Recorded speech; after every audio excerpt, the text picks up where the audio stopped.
swiftly, they seem to be just yesterday. When we, the graduates, look like strangers as we take our first step at our dear alma mater.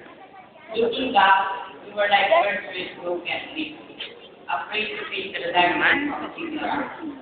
I still remember some of us crying, afraid to be left alone at our youth. But look at us now. We're full of self-confidence and determination. But we know that this is not yet the end. This is just the beginning of the challenges and trials that we're going to encounter. As a youth of today, we are responsible to the future of this nation. Our generation must seek with that the kind of education that we need will define ourselves and will define the future of this nation. The whole on us is very clear. Give importance to education. Our education is our contribution to the future. An education which is the presence of the strength of our life that will enlighten our young minds, the one which will strengthen our spirit, fill our hearts with wisdom and understanding that will guide us all in making the difference. An education that our country needs to enhance the development of our economy and to become competitive with the rest of our neighbor countries. An education that will provide us with the necessary skills and talents, useful and essential to the existence and progress of our country.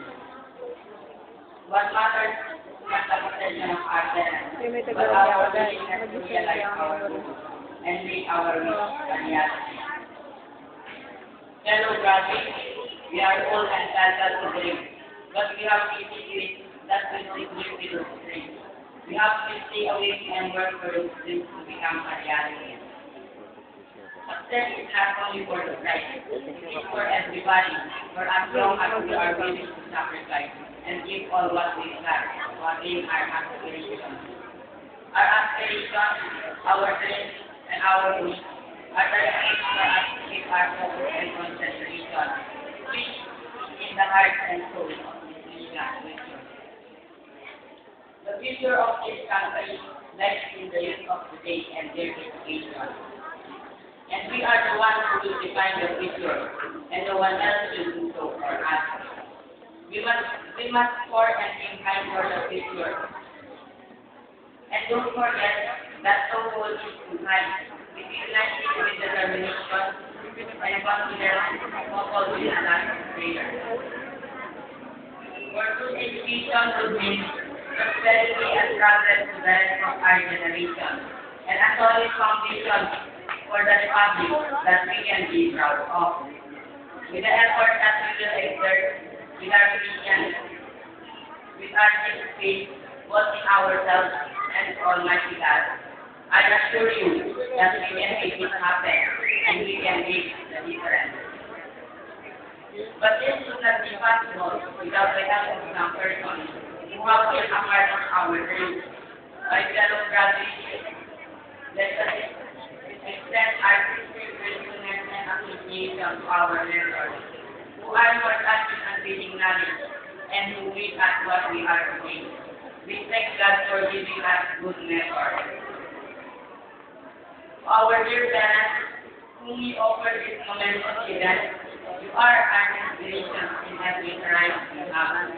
Let us thank our classmates and friends who support and friendship are beyond compare and help us realize how good life must be. Let us also wish others to luck, for we still have a long way to go. We are not all honored and awarded, but we can be the best of whatever we are. No one can keep us from living our dreams, nor prevent them from coming true. Our achievements are not determined by our ability, but the desire to live them. But again, every dream, every aspiration, and action we make should be offered to God, who is our Master and Creator. With Him, nothing is impossible.